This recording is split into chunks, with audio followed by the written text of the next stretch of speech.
ಅರಣ್ಯ ಸಚಿವ ಈಶ್ವರ್ ಖಂಡ್ರೆ ಅವರಿಂದ ಸಂಕೇತ್ ಪೂವಯ್ಯನವರಿಗೆ ಆತ್ಮೀಯ ಗೌರವ ಸನ್ಮಾನ.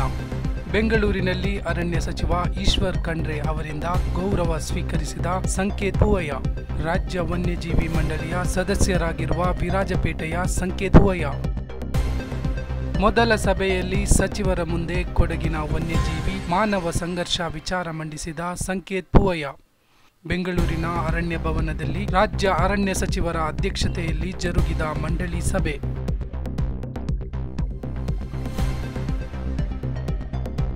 ಪ್ರಧಾನ ಅರಣ್ಯ ಸಂರಕ್ಷಣಾಧಿಕಾರಿ ದೀಕ್ಷಿತ್, ರಾಜ್ಯ ವನ್ಯಜೀವಿ ವಿಭಾಗದ ಸುಭಾಷ್ ಉಪಸ್ಥಿತಿ. ಮುಂದಿನ 10 ದಿನಗಳಲ್ಲಿ ಮುಖ್ಯಮಂತ್ರಿಗಳ ಅಧ್ಯಕ್ಷತೆಯಲ್ಲಿ ಸಭೆ ಕರೆಯುವ ಭರವಸೆ ನೀಡಿದ ಅರಣ್ಯ ಸಚಿವ ಈಶ್ವರ್ ಖಂಡ್ರೆ.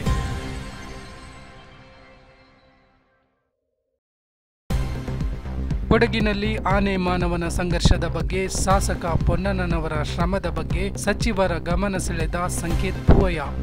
ರಾಜ್ಯ ವನ್ಯಜೀವಿ ಮಂಡಳಿಗೆ ಸದಸ್ಯರಾಗಿ ನೇಮಕಗೊಂಡ ನಂತರ ನಡೆದ ಮೊದಲ ಸಭೆ.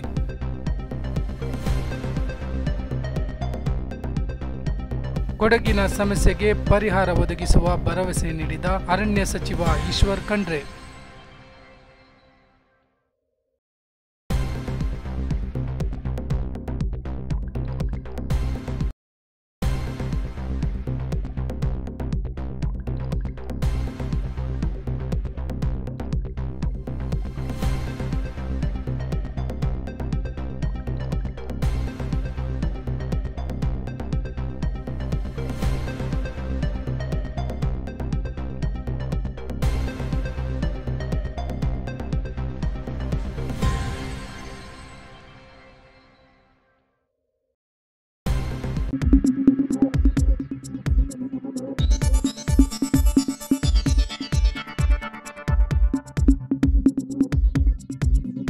ನಾನು ನಿಮ್ಮ ಜಗದೀಶ್, ಕೊಡಗು ಧ್ವನಿ ಡಿಜಿಟಲ್ ಮೀಡಿಯಾದಿಂದ.